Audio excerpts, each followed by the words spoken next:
이러한 이야기를 좋아하는 족속이라 어떻게 이 홍해바다를 이스라엘 민족이 죽지 않고 건너갈 수 있었느냐?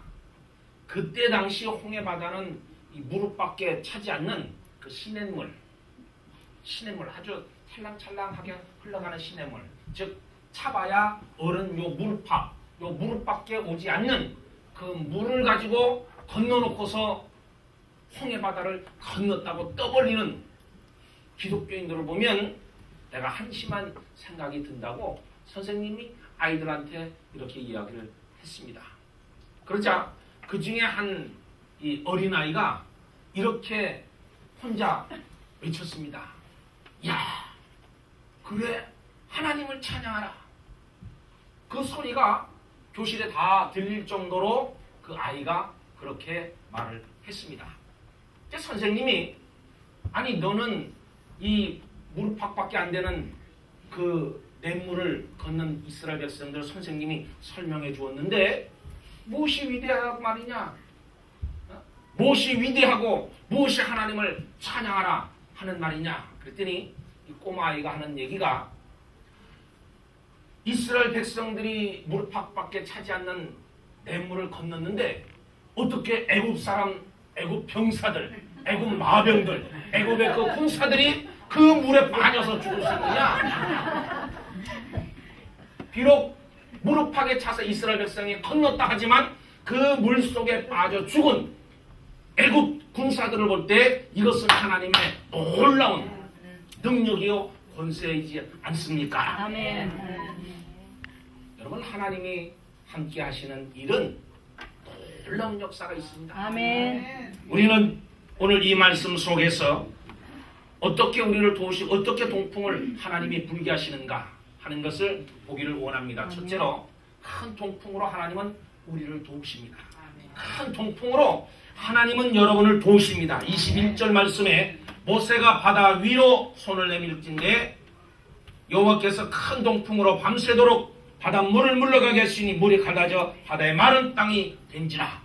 여러분, 이스라엘 이 애굽의 홍해는 애굽 쪽에서 보면 이 서쪽에 있습니다. 그러니까 이스라엘 백성이 이 홍해 바다 앞에 섰을 때는 서쪽이에요. 그런데 오늘 성경에 보니까 바람이 어디서 불어왔냐면 동쪽에서 불어왔다고 했습니다. 이 동쪽이라는 말은 홍해 바다 건너편 광야에서 동풍이 불어온다는 말씀입니다. 그러면 하나님은 홍해를 가르실 때 어떻게 가르셨느냐? 바람으로 가르셨어요. 바람으로 가르실 때 이쪽에서가 아닌 반대쪽, 이스라엘 민족이 서 있는 반대쪽에서 바람을 불게 하셔서 그 홍해 바다를 갈라주셨습니다. 즉 이스라엘 백성들이 출애굽해서 이제는 광야 땅에 서 있을 때 애굽 사람들이 생각을 할 때 이스라엘 민족이 갇힌 것으로 생각을 했습니다. 그리고 바로가 마음이 변해서 다시 그들이 가지고 있는 모든 마병들 또 이 군사들을 이끌고 이스라엘 백성을 추격해서 오기 시작했습니다. 이 이스라엘 백성들이 그 모습을 먼지를 일으키면서 자기들에게로 달려오는 그 군대를 보고 저들은 실망하고 저들은 우리가 여기서 다 죽게 얻었다고 탄식했지만 하나님은 그때도 일하고 계셨습니다. 아멘. 어디에서? 이스라엘 백성들 눈에는 보이지 않아요. 저들은 눈에 보이지 않는 그 하나님을 향해서 원망했지만 실은 하나님은 그들을 위해서 그 반대쪽에서 동풍을 불게 하시고 이제 바닷물을 가르게 하실 준비를 하고 계셨습니다. 이스라엘 백성들은 몰랐지만 난리를 쳤지만 그 중에서도 저들은 하나님 앞에 부르짖을 때 하나님은 그 음성을 들으시고 그들이 보지 못하는 동쪽에서 동풍을 일으켜서 일하신다는 사실.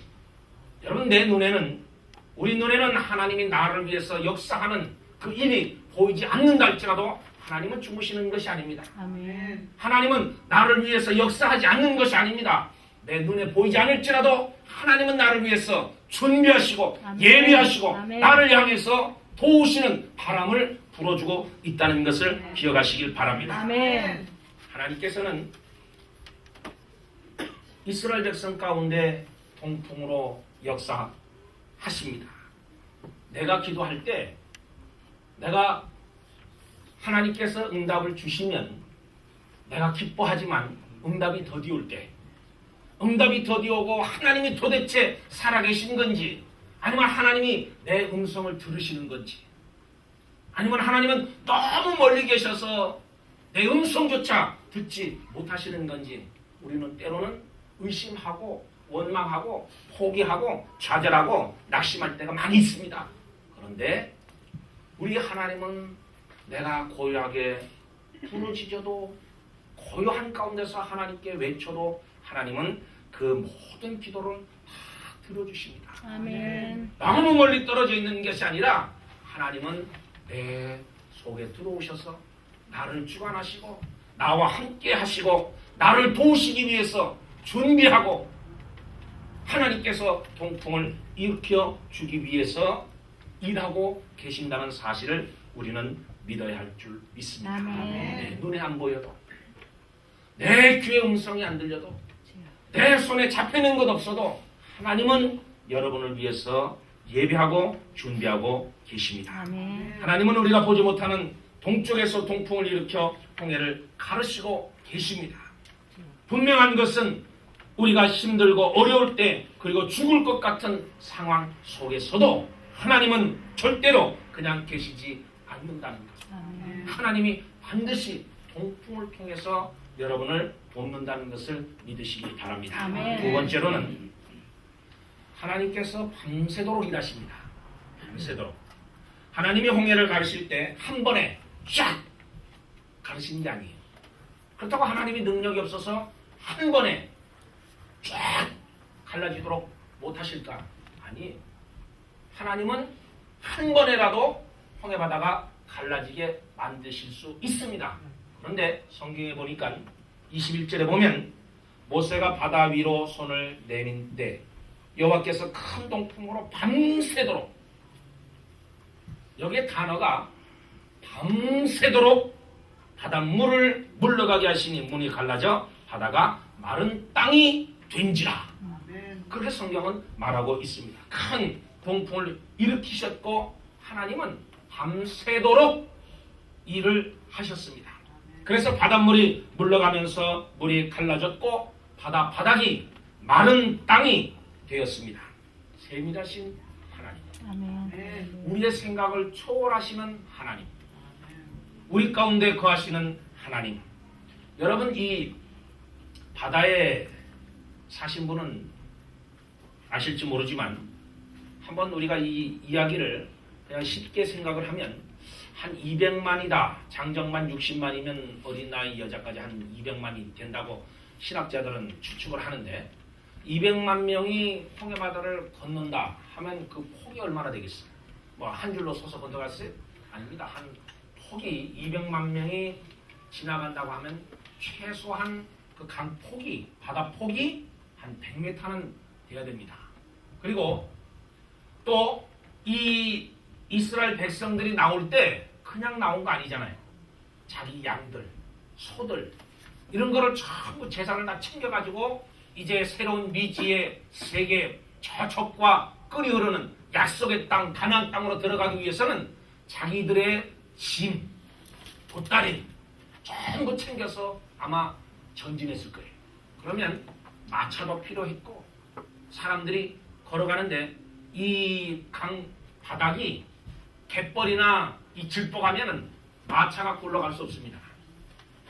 그리고 이 이스라엘 백성들도 그 바다를 건너가는데 이 발이 다 빠져가지고 막 엉망진창이 될 거예요. 그런데 하나님께서는 그 가운데서도 밤새도록 일하시면서 어떻게 만들어 주셨다고요? 마른 땅이 되도록 하나님이 만들어 주셨습니다. 그런데 하나님이 왜 한 번에 가르치지 않고 이렇게 밤새도록 하나님께서 일을 하시면서 바다를 갈라지게 하시고 땅을 메마르게 하셨을까? 그것은